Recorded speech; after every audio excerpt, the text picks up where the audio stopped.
Chika Minute. May bulong-bulungan online na tila may Halloween party daw ang pamilya Pangilinan kagabi. At totoo naman.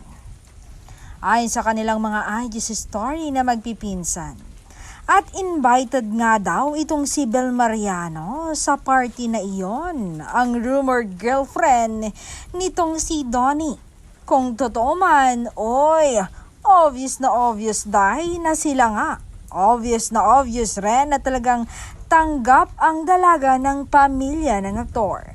Buti, napunta si Bel sa lalaking ipaglalaban siya at tanggap siya ng pamilya niya.